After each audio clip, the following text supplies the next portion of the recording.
Hi everyone. I have been thinking since our last class about some things that I hadn't thought about beforehand, and one was around teaching strategies.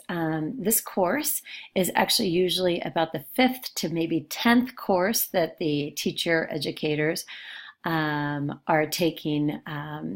So they've already taken the methodology courses, they've already taken, the multicultural education courses and things like that. And of course, you guys haven't done that because you're coming from different departments. So I put together this PowerPoint and this short movie to just go through some of the teaching strategies so that when I have you in groups and have you guys presenting on things that you'll know a little bit more about what the expectations and hopes are for that time. So one thing I want to go over is grouping. You can start out the whole class and go all the way down to individual. A whole class, everyone gets the same message. You can make sure that everybody's on the same page. If you say one thing to one person, then you know that everybody's hopefully heard it. People can take notes, and it's good for getting out information that everyone needs to know. But it's not great for digesting information. And so then that's when you go into more small groups. And here you get a little bit more focus on the idea. It increases discussion, which we know is really important, especially when people come in with different background knowledge and language. And then it also increases oftentimes the task orientation. So you give people something to do in their small groups, they get the small group task done, and then they share that usually out with the whole group. So it still does allow for everyone to get the same message, but certain people get a little bit more in-depth discussion around it than others. Another thing with small group is if you do have students who are maybe needing a specific skill, then you would put them in the small group instruction and maybe give that specific instruction to them in small group. So that's another way that it's used in teaching. Pairs. So pairs are even more focused. There's more discussion because there's less people talking, but sometimes there's not as many ideas that go around when you're in just pairs because you've got only two perspectives. But you usually, when you have people in pairs, you give them responsibility for some sort of task. And then the final one is the individual. So this one is the most focused, the most responsibility. And but unfortunately, there's not a lot of discussion unless that person seeks out some help or input. And so it's especially when you're coming from different disciplines and everything like that, individual is actually kind of the last step or the first step before you do the final assessment. So like I have you all reading the text and kind of reflecting on it, but then you're talking to each other. And my intention is that when we get back into class, we do like a final review because now you've been able to read the text, write about it, see other people's responses to it, respond to theirs on the discussion board, and then you come into class and maybe you have even more ideas. So the individual goes back out to the whole classes as well in that way. Then there's the types of interactions. So interactions, you can use groups to encourage interaction. So people do tend to talk more when there's less people around, especially those who are more shy. And then also with interactions, you usually give some sort of prompt, topic, or task. So within the PowerPoints, I usually have a few things like I usually review the homework that we did, and then I, ask you to kind of, for like last week, I asked about the wicked problem and how you saw that in the other areas, not just in special education. And that was to try to encourage you going a little bit further than just staying within whatever the topic was that had gone over. Then also it provides opportunities to unpack ideas or present challenges or ideas without a concern of a grade or assessment. So when you're just talking with a group, usually that's not your final response and your final grade. And so, if you are unsure or have questions, it's easier to ask those in groups or in pairs. If you want to check to see if you're going down the right way, then that's also something that you can do in groups. And you can really say like, oh, hey, but what about this? And then kind of bring it to the whole group if it's necessary. It allows people to increase vocabulary and background knowledge because they're sharing their different experiences and knowledge, especially for people who speak different language than the language of learning.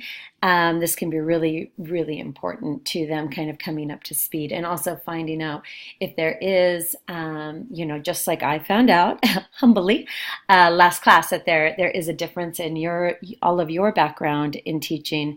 This can start, this will come out in these types of discussions, and then, the teacher or the instructor can then come through and start supporting by building that background knowledge or sharing the academic vocabulary needed for the assignment. And then it also provides multidisciplinary approach to examining the topic. So, the fact that you all are coming from different backgrounds is actually really exciting to start looking at the at education. So, when we're in South Africa, the expectation is that you're actually bringing your expertise and asking questions that we as teachers oftentimes don't think about because we have been trained in a certain way. So that's another way that this is groups can be really important to coming up with innovative practices and not just doing the same thing expecting a different result. And then finally, providing opportunities for skills to be highlighted or developed with less risk. In no way was I trying to shame people when I made the comment about how Pedro had asked that question. It was more like, okay, let me identify something that was done well and provide opportunities for people to think about this in the next group presentation. As an instructor, oftentimes, we have to, kind of catch the good rather than pointing out, the things that areas for improvement. So here's some examples of teaching strategies. So one is intentional grouping. So the intentional grouping that I did for this class was the textbook reading groups. I put you in full groups knowing that these would be new topics for you so that you could get these most multidisciplinary approaches to each chapter. And then as groups, you could really become experts in there and then train the other group on whatever the chapters were relating. Then I also put you in the Changemaker, not only pairs, but groups. So the pair is somebody who you're working with from the US with the South African, and then you're also working in groups with the South African educators. Remember the first class, I even said how I made, or the second class, I explained to you how I made the textbook reading groups and the Changemaker pairs. I made sure that each change-making pair had somebody from each one of the textbook groups. And then I also put you in groups so that you could really work together in thinking about creative ways to talk about the text. And then we also do some whole group class discussion. I'm trying to kind of bring you up to speed with the least amount of reading as possible on, an entire country's diverse culture and experiences and things like that. So we do a lot of whole group class discussion when I'm presenting because it's actually, it's faster that way. And so, if I had more time with you, then we would really do some different other methods. But because of that, I'm doing direct instruction, which I'll get to. And then, of course, we do the discussion board. So that's a type of group as well, because I have asked you to go back and give feedback to your group members. Then there's cooperative learning groups. So this is good for small teams. So this is the point of your textbook reading group, is a cooperative learning group. And this is also the point of your Changemaker groups, is you'll be, coming up with, you all have different kind of entry levels, and then you are going to improve your understanding of a subject by really working together to understand that subject and come up with interventions. And then there's jigsawing. And jigsawing is when you split up something and then each person kind of takes their own piece and brings it back to the group. So if I had, instead of putting you in textbook reading groups, just said, assign 2 people to 2 chapters each and then said, come back and teach the class, that would have been jigsaw method. But instead I put you in cooperative learning groups for that assignment. Direct instruction is when it's most straightforward, explicit. It's to, teach a specific skill It is that traditional style of teaching, and I hopefully have been at least making it a little bit more interesting with stories and things like that. But it really is, here's the information you need to know, and I'm just going to kind of go through it, and hopefully you'll learn it. Then there's scaffolding, which is when you start putting in different supports for the different students. So this is something that you as students wouldn't necessarily know about unless you reached out to me, or unless I reached out to you and said, hey, I'd like to meet with you. But it would be on an individual basis. So if I say like, hey, can we talk or unpack this idea? Can you come and see me in my office? That would be a type of scaffolding. But it could also be that, for a small group, maybe I get some sort of graphic organizer.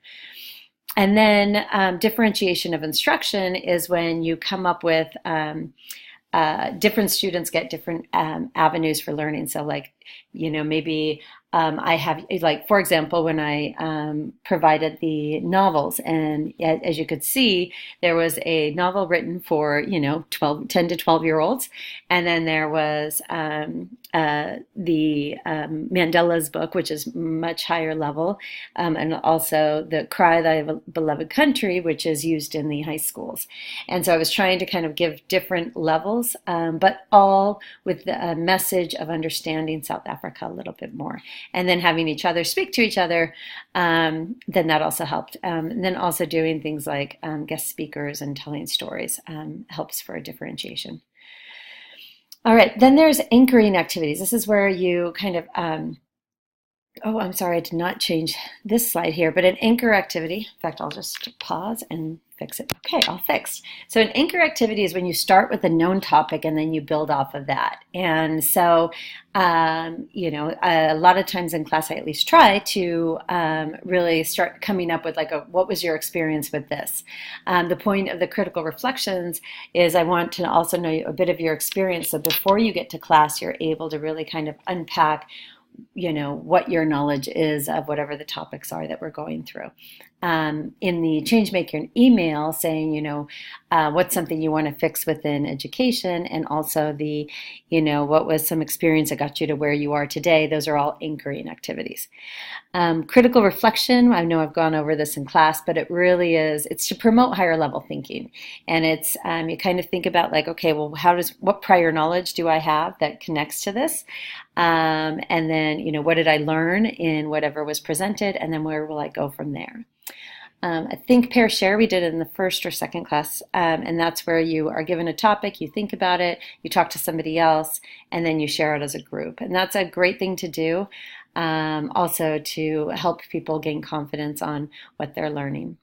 Graphic organizers or cognitive organizers are wonderful. These are like the Venn diagrams and, like a T chart. So, if you're going to compare two things, cause and effect or something like that, then you can actually draw it out. And this is really helpful for getting ideas down graphically or visually. Like first this happens, then that happens, and you kind of have arrows that go between each thing so that the brain can actually digest that information. And then service learning and change making. So this is what we're doing. For the change making framework, we're using frame, convene, and ignite. So we're starting with building empathy and getting to know the people in South Africa, and then we'll be coming up with some goals that we want to address, and then we'll be doing an actual activity within classrooms, and then having the change making symposium. And then, of course, the meaningful connection. So develop the broad intention to enhance connections through your day, or define a specific group or people with whom you'd like to enhance your connection. So for this one, when I ask you in the videos to show your video, not just your voice, part of this is because that helps build connection. And then also as a teacher, it allows me to see like, oh, is somebody off task? Do I need to do some sort of like question or something to make sure that everybody's still engaged, because online learning is very hard for that reason. Oops. All right, and then, oops, this one's the same. And then we have links to some resources. So one of the things I did once I thought about the where you don't have all of the same experiences as many of the students who take my courses at this point. I gave you a link to this Google Drive that I have, and here they have different, SIOP is called Sheltered Instruction Observation Protocol, and they go through some examples of good teaching. If you don't have a lot of time, then I would just focus on the strategies, and then I want to apologize for you. See, this first slide is actually really nice, or this first page is nice, and then everything's upside down after that. But if you can get it turned around, then it's got a lot of really great strategies that you can learn. Like here's some language learning strategies, like breaking words into component parts. So things like that, but there's also things that you can do within your presentation so that you have some nice presentations. I also have a link to a blog on interactive online teaching ideas, which just has a few ideas that you could integrate if you wanted to, like integrate one even just into your PowerPoint, and then interactive reading in college. And this too is a blog with like different classroom activities that might be helpful. So I can kind of show you this. And if you scroll down, open-ended questions and how you can create those.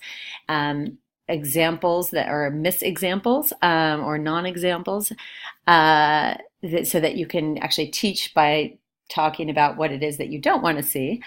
So there's a lot of opportunities like this. So hopefully this is helpful. And yeah, if you have any questions, please reach out. I can definitely help you out with your group presentations as well, if you just let me know that you need some help. So anyway, have a great day and thank you.